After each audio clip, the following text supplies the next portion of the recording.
vast majority of what we think and do and believe is generated by parts of our brain that we have no acquaintance with, no access to at all. When you think of an idea, when you say, oh, I just thought of something, it wasn't actually you. Your brain's been cooking that under the surface for days or weeks, and it serves it up to you. There are many interesting examples that have come out of unconscious influences on people's lives. If your name is Dennis or Denise, for example, you're more likely to become a dentist.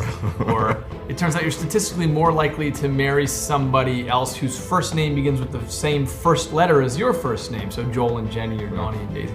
Things like this are small effects, but they're statistically verifiable. And the important part is they're not part of people's conscious narrative. So that might be Dr. David Eagleman, neuroscientist at Stanford University, co-founder of Neosensory and BrainCheck, writer, author. a lot of amazing books about the human mind. 데이비드 이글먼은 스탠퍼드 대학 신경과학 교수이자 세계적인 베스트셀러 작가입니다. 그는 뇌과학계의 카이 세이건으로 불리며 복잡한 뇌과학을 쉽고 흥미롭게 풀어내는 탁월한 스토리텔러로도 잘 알려져 있습니다. 그는 수많은 베스트셀러들을 냈는데 그중 무의식은 나를 어떻게 설계하는가를 살펴보려 합니다. 뇌는 무한계의 나를 숨기고 있다고 합니다. 무한계의 내가 우리가 인식하지 못하는 사이에 수많은 꿍꿍이들을 버리고 삶에 엄청난 영향을 미친다고 하는데 궁금증을 참을 수 없어서 곧바로 파헤쳐 보겠습니다. 그럼 바로 시작합니다. 지구 곳곳에서는 매일 새로운 사건과 사고가 발생하며 복잡하게 흘러갑니다. 이 모든 인과관계를 완벽히 파악하려는 노력은 엄두도 내기 힘듭니다. 어마어마한 시간과 에너지가 들 뿐만 아니라 일상생활 자체가 불가능해질 것입니다. 그래서 우리는 매일 신문, 뉴스, 유튜브 등을 통해 요약된 정보를 접하며 세상의 흐름을 파악합니다. 이는 정말 효율적인 시스템입니다. 그런데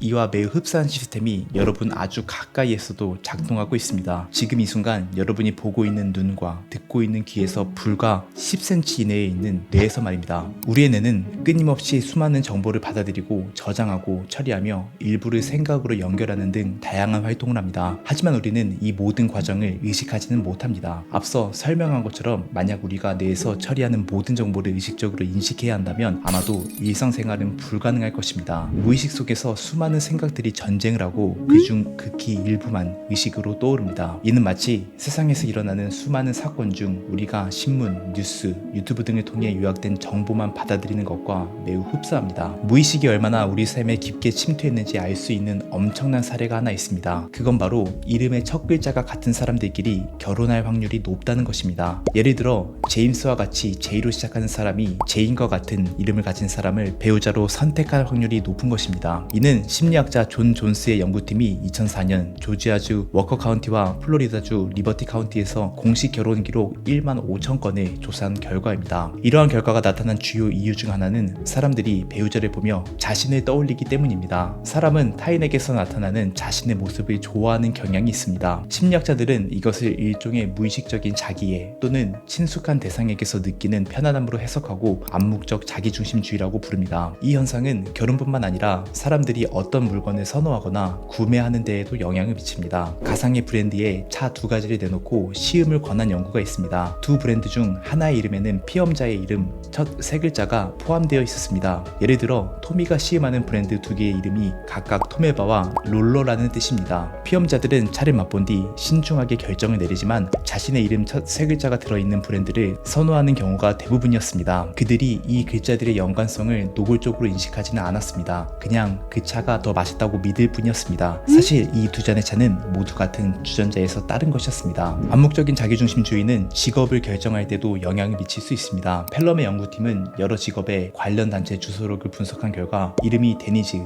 또는 데니스인 사람 중에는 치과 의사가 유난히 많고 로라 또는 로런스인 사람 중에는 법률가가 많고 조지 또는 조지나인 사람 중에는 지질학자가 유난히 많다는 사실을 발견했습니다. 마치 영화 인셉션에서 꿈속에 들어가 무의식의 작용을 바꾸면 삶 전체의 행동의 방향성이 바뀌는 것처럼 무의식은 우리가 인지하지 못한 채로 삶의 깊은 구석구석에 침투해 있습니다. 이러한 무의식의 작용 메커니즘을 극명하게 보여주는 한 사례가 있습니다. 선행성 기억상실증 환자들은 살면서 새로 경험하는 일을 의식적으로 떠올리지 못합니다. 그들에게 테트리스 게임을 오후 내내 가르쳐 주어도 다음 날이면 그 일이 전혀 기억나지 않는다고 말합니다. 그러나 다음날 그 게임을 하는 그들의 실력을 보면 기억상실증이 없는 사람들과 똑같이 실력이 향상되어 있습니다. 그들의 뇌가 암묵적으로 게임을 배운 것이고 그 지식에 그들의 의식이 접근하지 못할 뿐입니다. 흥미로운 것은 테트리스 게임을 한 기억상실증 환자들은 밤에 깨우면 색색의 블록들이 떨어지는 꿈을 꾸었다고 말하기도 한다는 점입니다. 물론 왜 그런 꿈을 꿨는지 전혀 짐작하지 못합니다. 이러한 현상이 발생하는 이유는 외형기억과 암묵기억의 차이 때문입니다. 외형기억은 의식적으로 회상할 수 있는 기억이며 암묵기억은 의식적으로 떠올리지 않아도 몸이 기억하는 기억입니다. 이 두 시스템이 서로 분리될 수 있다는 것이 방금 소개한 선행성 기억상실증 환자의 사례에서 분명하게 나타납니다. 암묵기억은 일반인들에게도 자주 작용합니다. 예를 들어 실험자들은 진실인 문장과 거짓인 문장이 포함된 여러 문장을 반복적으로 제시했습니다. 그 결과 이전에 들은 적이 있는 문장을 다시 접한 피험자들은 그 문장을 진실이라고 평가할 가능성이 높았습니다. 더욱 흥미로운 점은 들을 문장이 거짓이라고 미리 알려주었음에도 불구하고 동일한 결과가 나왔다는 점입니다. 이는 단순히 어떤 내용에 노출이 되는 것만으로도 나중에 그 내용을 다시 접했을 때 신뢰도가 높아질 수 있다는 사실을 보여줍니다. 우리의 무의식은 일상생활 깊숙이 자리 잡고 있다는 것을 여러 사례를 통해 확인해 봤는데 재미있는 점은 이 무의식을 들여다보면 상당한 난장판이라는 것입니다. 뇌는 끊임없이 다양한 정보를 받아들이고 처리하지만 그 과정이 질서정연하게 이루어지는 것은 아닙니다. 오히려 서로 다른 생각들이 충돌하고 경쟁하는 가운데 일부만이 의식의 영역으로 떠오르게 됩니다. 이러한 과정은 마치 대의민주주의 제도에서 여러 정당이 서로 다른 의견을 내세우며 치열하게 경쟁하는 것과 유사합니다. 예를 들어 초콜릿 케이크를 보면 우리는 고민에 빠집니다. 뇌의 한 부분은 에너지원인 당분을 갈망하도록 진화한 반면 다른 부분은 건강상의 위험이나 체중 증가 같은 부정적인 결과를 경고합니다. 결국 초콜릿 케이크를 먹고 싶은 마음과 참아야 한다는 의지력이 경쟁하며 투표를 거쳐 최종적으로 한 가지 행동을 선택하게 됩니다. 먹는 것과 먹지 않는 것 중 하나만 결정할 수 있을 뿐 두 가지를 동시에 선택할 수는 없습니다. 이러한 맥락에서 뇌는 하나의 통일된 시스템이 아니라 서로 경쟁하는 라이벌들로 이루어진 팀으로 보는 것이 더 적절할 수 있습니다. 뇌 속의 정당들은 저마다 문제 해결을 위한 자신만의 방식을 주장하며 공통된 목표인 생존과 번영을 향해 나아가려고 합니다. 하지만 목표를 달성하는 방법이 서로 다르기 때문에 경쟁이 발생합니다. 이는 마치 정치에서 온건파와 급진파가 국가를 동일하게 사랑하지만 나라를 운영하는 방식에서 격렬한 대립을 벌이는 것과 비슷합니다. 그렇다면 이렇게 복잡한 무의식 속에서 어떤 기준으로 특정 생각이 의식의 영역으로 떠오르게 되는 것일까요? 의식은 마치 회사의 CEO와 같습니다. CEO는 회사에서 벌어지는 모든 일을 세세하게 알지는 못합니다. 각 부서가 맡은 역할을 수행하는 동안 CEO는 전체적인 방향을 잡고 중요한 순간에만 개입합니다. 회사가 문제없이 굴러가고 있다면 CEO는 개입할 이유가 없습니다. 하지만 상황이 예상과 어긋날 때, 즉 문제가 발생하면 CEO는 즉시 호출됩니다. 중요한 프로젝트가 무너질 위기에 처하거나 사업 모델이 흔들릴 때 CEO에게 보고가 올라가고 CEO는 해결책을 찾기 위해 적극적으로 나섭니다. 우리의 의식도 마찬가지입니다. 평소에는 무의식이 알아서 문제를 처리합니다. 숨을 쉬고 걷고 익숙한 일들을 할 때 의식이 관여할 필요가 없습니다. 하지만 예상치 못한 문제가 생기면, 예를 들어 길을 걷다가 갑자기 바닥이 미끄러우면 그제서야 조심해야겠다는 생각이 떠오르는 것입니다. CEO는 단순히 문제 해결뿐만 아니라 새로운 사업을 추진할 때도 핵심적인 역할을 합니다. 우리 의식도 이와 같습니다. 새로운 기술을 배우거나 운동을 시작할 때 처음에는 의식이 강하게 개입합니다. 익숙하지 않은 동작을 배울 때는 모든 움직임을 의식적으로 신경 써야 하지만 반복을 통해 익숙해지면 무의식이 자연스럽게 맡게 됩니다. 마치 CEO가 신사업을 초기에는 직접 챙기지만 일정한 시스템이 자리 잡으면 운영을 담당 부서에게 맡기는 것과 같은 원리입니다. 무의식과 의식은 서로 다른 방식으로 작동하며 때로는 충돌하고 때로는 협력하면서 우리의 사고와 행동을 만들어냅니다. 우리는 의식과 무의식이 공존하는 존재이며 끊임없이 변화하는 다면적인 자아를 지닌 존재입니다. 우리 안에는 여러 가지 목소리가 존재하며 때로는 갈등하고